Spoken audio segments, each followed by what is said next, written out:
Hello, and welcome to the BCN and Friends podcast, where we have real conversations about learning, leadership, and the lived experiences of nurses and healthcare professionals across the emergency spectrum.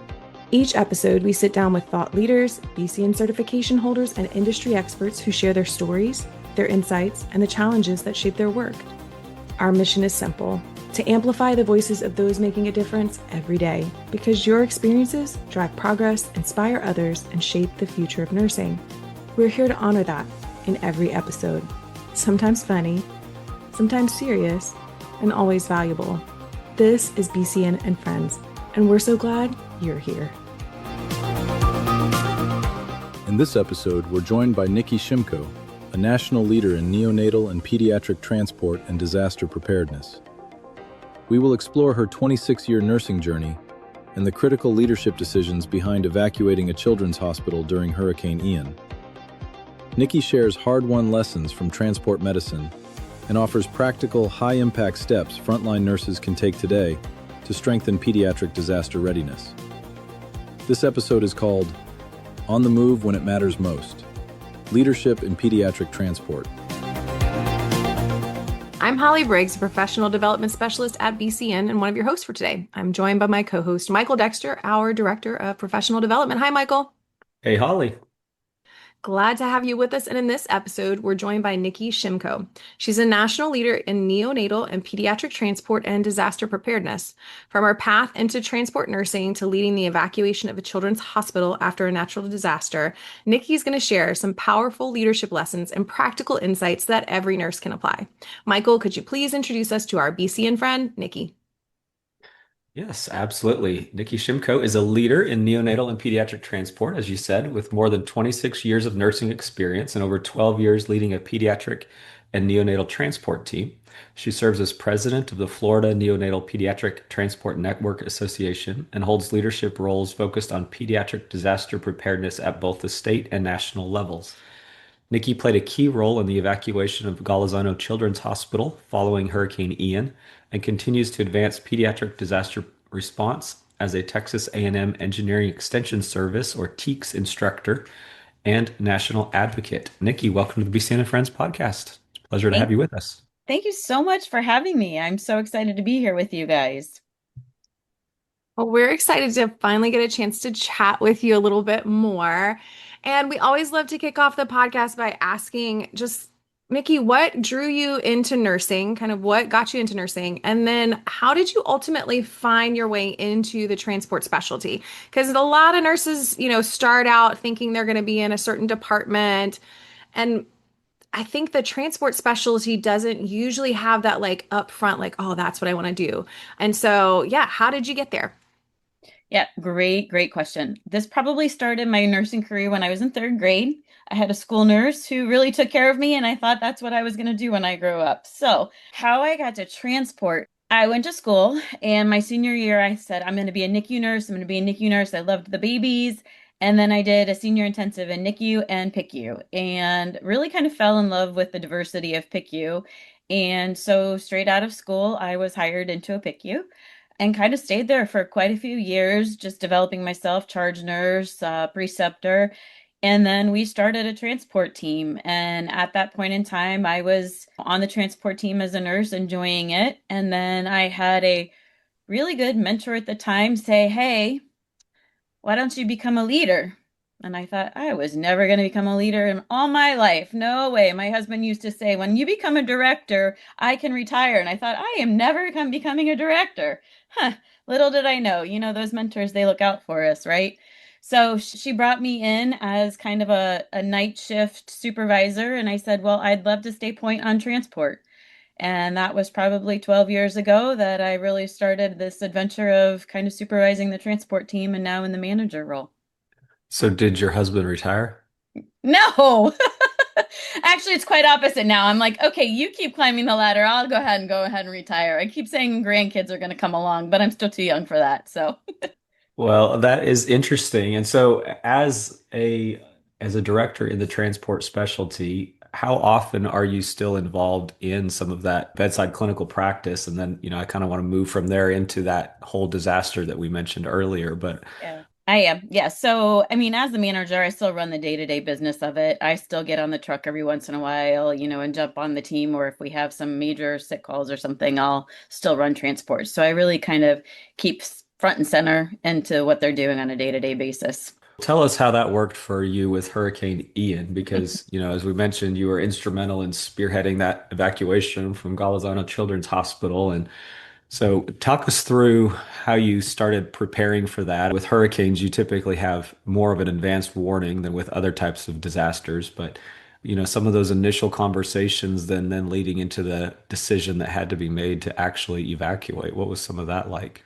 It really starts, we didn't know we were going to evacuate. This was post-hurricane, so there really was no kind of preparation for this. It was, we lost water pressure, so we really had no portable water, we had no fire suppressions, and so it really came down from the state saying we need to evacuate. And I think in that moment, having the role that I do in this state is what brought all of this together. And, there's sometimes you're meant for the moments that you were born for. And I think that may have been one of those moments in the right time at the right place. But really, it was the state who called. We had a board meeting that morning, and it was, yeah, they're going to evacuate all of Lee County and Charlotte County. And I just thought to myself, they have no idea what's about to happen.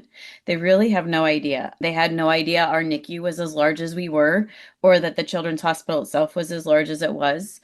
And so, really having some of that pre planning done that we do with the state is really what was the success of that in the relationship. So, I think that pre planning of relationship building, right? As FMP we meet quarterly with the state EMS agencies. And that's where we identified we need to have an idea of how we're going to move any NICUs that have to evacuate. Never imagining that it would be my own that we would end up evacuating. That was kind of a surreal moment, right? It just kind of all, I think, fell in my lap at that moment, I think, from a leadership side of things. So, are you able to share any statistics about what that looked like in terms of the volume of patients or like the amount of transport vehicles or any of those things? Yeah, absolutely. We ended up evacuating 81 patients. We had a census of about 97. When the hurricane came, some were able to be discharged. Some babies were able to go back and stay with mom. 67 of those ended up being neonates, but we ended up moving 62 of them. And we really went all over the state. And when I run the numbers, we ended up using 55 different isolettes. So to think about one NICU requiring 55 isolettes to move their babies, and some states only have a handful of isolettes in the state, or less than a handful. The patients went to 15 different facilities across the state, and most of them were a 2-hour journey, and that's in blue skies. So we are talking at least 120 miles that these patients had to travel. It was a pretty surreal situation. And I think back to some of the first moments when we had to tell the staff we were evacuating, that was the leaders, role in some of this as they went out into the units. And it's not something anyone was really planned for or planned on doing. And I don't know, we really had the mental support that we needed at that time for the staff members. We had some social work, we had one chaplain in house, but at that moment, everyone almost just had to pause, take in that thought that, okay, we're evacuating, and then everybody switched gears and took care of the patients and did what we needed to do, right? As clinicians, that's what we do. Triaging. I think triaging caught us off guard because this is probably one of my biggest lessons, and my lessons learned from all of this is the triage piece of it. Most of the physicians and clinicians are taught sickest patients out first, right? When it comes to a disaster, let's get the sickest patients out first. We couldn't in this situation. All we had in the beginning were state resources who didn't have any isolates, who didn't have any pediatric restraints. So all we could do was get out some of the pediatric patients who could go on stretchers or could go with adult teams. It wasn't until we had the right resources that we could then utilize and get those babies out. It took us about an hour and a half solid to triage our whole NICU, depending on where they were going. Were they going to a level 3? Did they need a level 2? What kind of were they vented? Did they need nitric? What kind of team did they need? So really looking at that and doing that manually was very cumbersome. And I could just go on, but I know we do have a time limit. So, No, you just running the numbers. I'm like sitting here overwhelmed. So I can only imagine as I sit here far removed from that event, I can only imagine being the person sitting there being told like, okay, here's what's happening and here's the task that is laid before you. And it probably seemed impossible, but everyone took that pause and then just did what they needed to do to get those, you know, smallest, most vulnerable patients the resources that they need and kind of thinking backwards from like a triage perspective, thinking about the resources and like, what do I have right now and who can go right now and who needs maybe more specialized care. Everything that I'm hearing from you just speaks to the leadership that you have. I know we mentioned already that your leadership in the Florida Neonatal Pediatric Transport Network Association and the Florida Association of Critical Care Transport Specialists. From that perspective, I would love to hear what you see are the gaps in pediatric disaster preparedness. It could be not only within the state that you're in, but also just nationally. And also, if you can share with me any place that you see meaningful progress, because I think sometimes it's easier to see gaps. It's harder sometimes to see that some of those might be closing a little bit. So, from that perspective, if you can just share with us a little bit about that. I think the gaps we initially identified were just that, right? We knew we had a lot of NICUs in the state of Florida, and it was only a matter of time that one of them was going to have to evacuate, whether from hurricane or tornado spun off the hurricane or something, right? And there was no safe way to move them all. So really what we did is come together and say we're all going to form this group, and it's a triage call system, and we're all going to respond, right? That gap still exists nationally. I know that there are not a lot of areas that you could pick up a phone call and get even 10 isolates at one time to help evacuate a NICU, right? You're going to have to look at putting multiple babies in an isolate or what you're going to need to do for that. I still think that gap is out there significantly because they require that specialized care, right? Those neonates, they need to keep warm to go the distance, all of that stuff. Where I think we've made progress, and I can speak for the state of Florida, but I can speak nationally, is the topic of it. The conversations, NICUs have reached out nationally to say, hey, can we talk about the plan that we have? Can you help us look at the plan? And even from a statewide, last year, with Milton Helene, or I don't know, was that 2 years ago? Yes, that was 2 years ago now. The years all run together. The state recognized and identified and pre-planned for the NICUs ahead of time, which that had never happened before. And just really saying, hey, these are the hospitals in the red zone that possibly for this hurricane, right? So there is solid movement towards it. Is there a solution? No. And I still think just even, DMAT teams that specialize in pediatrics went away. How do we reconcile some of that? How do we have special response teams for that? There's still that big avenue of questions. Well, as you mentioned, I think getting the conversation started is certainly helpful. Right now, there's a lot of conversation happening around pediatric readiness, and I think it's been good to see more and more neonatal readiness involved in that conversation as well. And so I know that this pediatric readiness survey, as of the time of this recording, is still open and it closes at the end of May. So there's conversation there, but in terms of pediatric disaster response, I think that's a much more specialized component. That's like one pillar of this whole readiness aspect of things. But tell us a little bit more about TEEX, because that is not something that I think very many people are familiar with. And then I'd love to know a little bit more of your thoughts on how to make some more actionable steps in pediatric disaster response and how to be more prepared on a national level, even for, let's say, facilities that don't even have a structured NICU, but potentially could have some of these patients maybe holding in their EDs or something during a disaster. Yeah, absolutely. So TEEX offers a bunch of disaster classes for free. They are actually federally funded.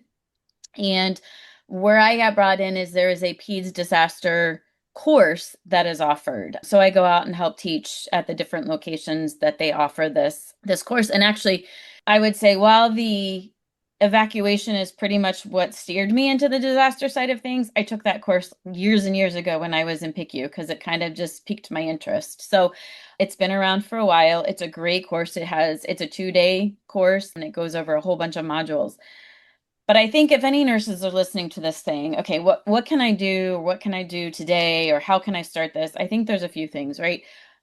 Identify what you already have in place for your system. And maybe it's a generalized plan. Are there pediatric specific things in there? And do you know who your emergency manager is? Or, is there a committee or council? Does this piece of it bring out a passion in you that you can find and helps fuel that passion? Participating in the drills. Drills happen and people go, oh my goodness, or, how we feel with the fire drills, right?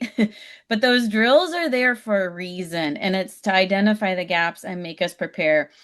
I always say it's not a matter of if, it's a matter of when now, right? To your point, you may not be a pediatric hospital, but you are going to get an influx of peds from some kind of disaster at one point in time. May not be in your lifetime, but yes, in that system, something's going to happen. And so, how do we prepare? And I think having that voice of what about peds?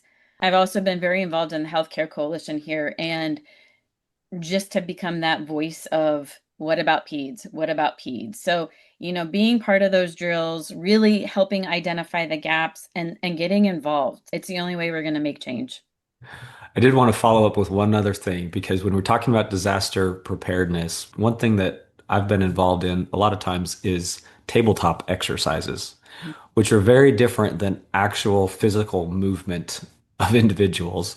And it's easy to say, "Oh yeah, we're done," and wipe our hands clean after a tabletop, but it's very different. Going back to both the conversation about Gaulisano Children's as well as some of the things that you've worked with as a TEEX instructor, what are some of the physical challenges that you've run into during preparedness where it's just an eye-opening event where everybody looks at it and thinks, "Oh, we've never thought about that before." Like maybe that isolette doesn't fit correctly in that particular transport vehicle, or maybe that we don't have the right oxygen connectors for that piece of equipment. Are some of these things recurring themes that you've seen when you do some of the more physical disaster preparedness versus the tabletop exercises? Oh, absolutely. I think, you spoke to it even during the evacuation, right? We realized that we had isolettes and we had teams, but we didn't have an ambulance, and we tried to put it in that ambulance, and that ambulance didn't have an inverter strong enough to power the isolette. So it really did us no good. Or we had ambulances that I said earlier didn't have pediatric restraint devices. So, there's no help until you're just in the middle of doing it. I think most facilities will say they have MCI carts, right? They'll have the red, yellow, green cart. Do they have PEDS supplies on there, right? Are there pediatric nasal cannulas? Are there pediatric IVs? There are supplies that are dependent for the size of the pediatric patients that you actually really need. So identifying those. Reunification, that's another hot topic that's not really well. There's a lot of tools out there, but I can tell you a lot of systems don't have this worked out. How do you reunify an unidentified pediatric patient who may not be verbal as well, right? And knowing this plan of what's your intake going to look like, how are you going to match up the caretakers to them? There's so many pieces to that. So I think those are a couple of recurring themes that I've really heard. Some of the things you just said, I was like, man, ran into that problem, ran into that problem. And you would love to say that when you're doing these tabletop exercises and these drills, that you would readily identify, like, oh, this is where our gaps are. But a lot of times I feel like what, unfortunately, it takes something happening. And then you're like, we never thought this all the way through. Like we did not come up with a full circle process that actually makes this somewhat efficient, somewhat seamless. Because in that moment, like, yes, you want every single child involved in a disaster to be reunified with their family.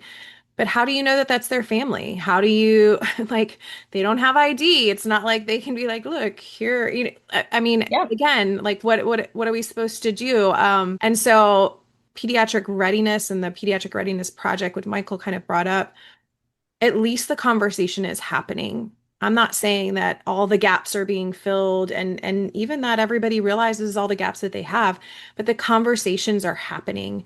And I think identifying champions for pediatrics, as you said earlier, is just if you have a passion for pediatrics, if you have kids in your life that you care about, whether they be yours or family members, friend, like then there should be a passion for getting pediatric patients the right care and making sure that every facility is ready to receive a pediatric patient in an emergency. And, we could talk about the statistics, we could talk about the different research that's been done to show how it improves the mortality and the positive outcomes for these patients. But at the end of the day, like I want the kids that I love in my life to be received well should they encounter an emergency. And so, yeah, it makes me very passionate about the subject. And I'm glad to hear from your perspective that finding someone to champion those ideas is a part of promoting change and having change, positive change happen. So, in that same kind of line of thought, you've been in pediatric neonatal transport 12 years. I would say, what are some leadership lessons that transport medicine has taught you that maybe traditional bedside nursing doesn't necessarily bring out?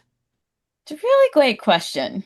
I kind of stumble with this one a little, but I think when I really look at it, I even during interviews of team members, adaptability and change and going with the flow for transport is probably one of the biggest things. You never know what your day-to-day is going to be like. And for me, I've really had to learn the data side of it. Transport comes with a lot of data, thankfully, and being able to tell the story through data to prove the points and not going off the what ifs and I feels and supporting that. But then there's another piece of this whole EMS regulations and state regulations I never thought I would have to learn. And I'm working with a team of three. So it's not just the bedside RNs, right? It's the RNs. We have respiratory therapists, we have EMT and medics. So learning their scope of practices and learning those rules and regulations. It's kind of just brought out a whole different side of things that I never even anticipated on learning. Yeah, thinking about transport nursing and thinking about some of the different like departmental roles. I think we all understand that in nursing, you will have to like pivot. Like you're going to Yeah. have to Yeah. anticipate that your patient may not always follow the plan of care that you've so carefully laid out for them and the boxes that you've checked. They may not always do that. When I think about limited resources, when I think about smaller environments of care. And then I picture, a neonatal patient or a very small pediatric patient. I feel like it compounds that notion of being able to adapt and to change, to modify maybe your expectations or even maybe some of that forward planning and all of the different branches that sometimes can come off of that. Like saying like this is what we'd like to do, but if this happens or if this happens or if this happens, like all kind of maybe walking through all of those what ifs. Am I getting it? Oh Am yeah. I Oh yeah. am I following? And I never thought I'd be building ambulances, right? Like that, I mean, who knew? Not physically, but designing them, right? So That's really cool. So you've been involved in like creating your own transport vehicle yeah, layouts, I'm yeah, the assuming. layouts of it and really identifying the needs and for another podcast, we can talk about the sensory friendly ambulance that we built. So yeah, but not that I'm you, That's kind of cool. That's kind of really cool. I think it would be really cool to know that like I can walk into an ambulance and see that like no, this is definitely pediatric focused transport. you This is absolutely would. Yeah, Hmm. I think that would be really cool because like I Hmm. said, I already see the difference. I like the kids stuff. I like the kids colors. I think like everywhere should have murals. And when you're looking up at the ceiling tiles, which all of our patients do, one, we should make sure our ceiling tiles don't look like the roof's about to like fall in on them. So there's that. This is just a side notes for anybody from an operational side or like a facility side, make sure the ceiling tiles look good. But also, I love when there's decorations and pictures and like motivational sayings on those ceiling tiles because I think as a patient, I would be rather bored with some of the things that I Yeah. see or really motivated. One of the two. Well, our ceiling has a sun and clouds and a sky. Sounds like I someplace I'd mean, like to ride. you might have to just come down here and visit us. Michael, road trip. There we go. As we've pivoted. Not as a patient though, Holly. You cannot be a NICU patient. You're No, I definitely aged out just a few years now, but Michael, I was just thinking of one thing.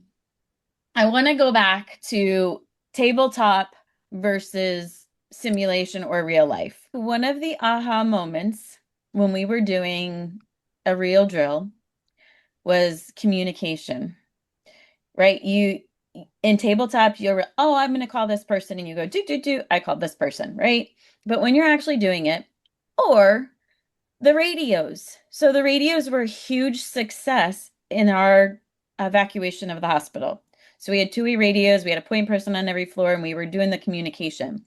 During one of our drills, though, not a lot of staff members know how to use those radios. So it's in-time training that you have to do that you wouldn't have realized during a tabletop. Okay, so I pivoted back, but now I'm done with that moment.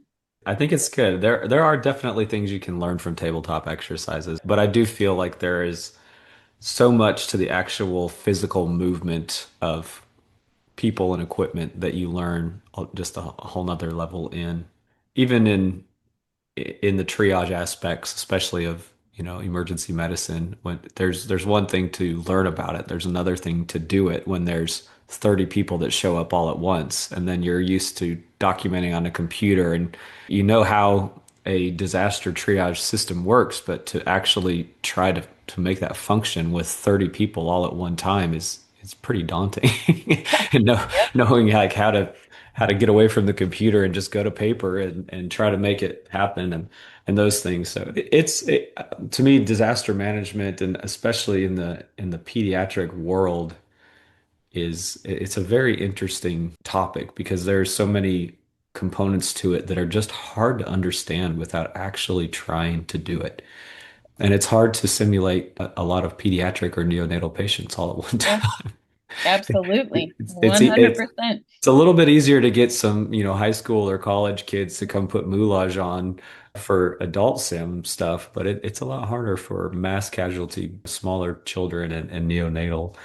I'll pivot a little more for you, Nikki, and we'll jump over to a question that we love to ask everybody on this podcast, and that is if there has been a specific time in your career or maybe a certain person in your career that looking back at it, you can see that it greatly impacted you as a person and as you are today. And I know you mentioned, somebody that really mentored you into taking a leadership position. You've also talked about things at the state level that have, helped you grow as an individual and as a leader. But, without making it too difficult to whittle it down to just one, and you can certainly say more than one if you need to, but are there any particular ones that you'd like to share of either a person, maybe even a patient or something that really impacted you as an individual?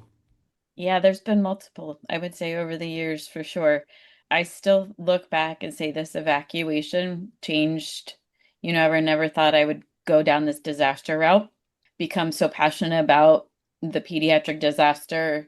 And then I did meet a very amazing lady named Pat Frost, who runs the National Pediatric Disaster Coalition, who brought me on as a board member and kind of has embraced this new passion of mine over the last 4 years. And I think just having people that believe in you and believe in your passion. So, yes, the one that pulled me into leadership years ago, and then this more recently one. There's been a couple other big mentors in my life too. So I can't say just one, but oh, thank you for sharing those. And it's amazing to hear about your career, hear the things that you've done, the things that you're still doing, the things that you're planning to do, and know that it didn't happen all in isolation. It happened with people coming alongside of you and mentoring you, believing in you, opening doors, talking really good about you in rooms you weren't even in, and then having the opportunity to bring you in to those areas and say like, hey, this is Nikki, this is who I was telling you about, and she's awesome, and we should definitely link arms with her and help to move her to that next place. When people hear those kinds of stories, that it helps them to believe that a career like yours is possible, but they definitely can't do it alone. I appreciate you sharing that very much. All right. I get a chance to ask a few rapid fire questions. Why do we ask these? Well, because we want to get to know you just a little bit more as a person. And first up, what would you be doing if you were not in your current role? So, career, job, role that you would just be like, if I hadn't done this whole nursing, neonatal transport, I would have ended up possibly here. Owning a chocolate store. I love making chocolates and baking. Really? Like Yes. making your own chocolates All with like the right, road molds trip and it is. stuff? When are you there? Yeah. Yes, yes, yes. And fudge and all of that. Yes. She had me at the sensory friendly ambulance, but throwing in some chocolate, I'm like, I'm ready to go. That is really interesting. Okay, can you tell me what's up with this like chocolate that I'm seeing out right now? It's like this Dubai Oh, yeah. something something. What's happening with that? I I see have it all no, the time. I And have I'm no like, idea. I'm My like, daughter even loves it too. I'm like, it's pistachio and chocolate. Like, come on. I don't I'm like, know. what's up with the trend? Uh, Yeah. It's amazing how things just take off the way they do. I know. I was Yeah. walking down an aisle the other day and I was like, there's like six variations of this. I don't have one at my house. I'm like, am I missing out? Am I the late one to the game? But I would definitely come and visit you for that as well. For the ambulance, but also for that. Okay. Three categories of your favorite. Here we go. Favorite book or maybe a quote that really inspires you. I probably favorite author is Colleen Hoover right now. I've jumped on that bandwagon. I'm very big into just no brain books, just reading to read. Yeah, she's definitely, I wouldn't call her the Dubai chocolate, but I would No. say that she's really trended forward. Yes. Some Yes. of the books that are like everyone's talking about, I'm like, she wrote that like 8 years ago, Yeah. but hey, good for her. Let's go. And she's got a lot of books, which I also love. When I find an author, I'm so sad when they've only written like two books. Yes. Colleen Hoover, she's written way more than two. So. All right, Nikki. Great recommendation. Favorite movie, TV show, or it could be a binge-worthy series because we're always looking for the next thing on our list. True. Well, I'm going to be the typical healthcare. I loved Grey's Anatomy. I mean, right up there with all of them. So, and The Good for Pit. you. But my husband got rid of HBO Max this season. So I've not watched this season of it. But I did really enjoy last season. And yeah. It'll be on another streaming service soon enough. HBO will sell it, make some money. It'll happen. But Yeah. I also will say, so one of my sisters, big fan of Grey's Anatomy. I never really got into it because I mostly get distracted by things that are like just terribly wrong. And she's like, I'm not here for that. And I'm like, I know, but I can't help myself. It's why most medical dramas, I can't watch them either by myself with other people or just at all. But yeah, she's a big Grey's fan. I'm a Yeah. sap for a good Hallmark movie too, right? The girl and the guy get each other with the dog. I mean, whatever. I don't know, certain seasons, basically like Christmas time, like in the fall, I'm like, oh, the small town girl who moves to the big world, big city, and then finds out she's got to go home and save her family's farm business. And she sees her, sweetheart that she knew in grade school. And Mhm. he now owns a farm and is doing well, but he needs her. So, Yep. yeah. Yep. Something about that predictability. It's actually quite endearing, especially around Christmas time. All right, favorite song, musical artist, something that can instantly move you. So Reba is my favorite. I'm a huge country girl, but I will say Sandy Patty is a Christian singer, and she is my mom's favorite. And yeah, I come to tears every time I hear her. So, Oh, that's good. Those are both very solid.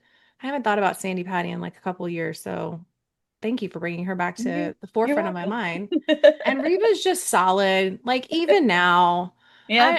I I'm not much on like live TV or like all of these like singing shows and stuff, but they brought Reba in and I'm like, I just like to watch the shorts of where she like talks and like encourages people and Mhm. she can be critical without being mean, which I think Mhm. is a lost art sometimes. So good for you, Reba. Keep doing you.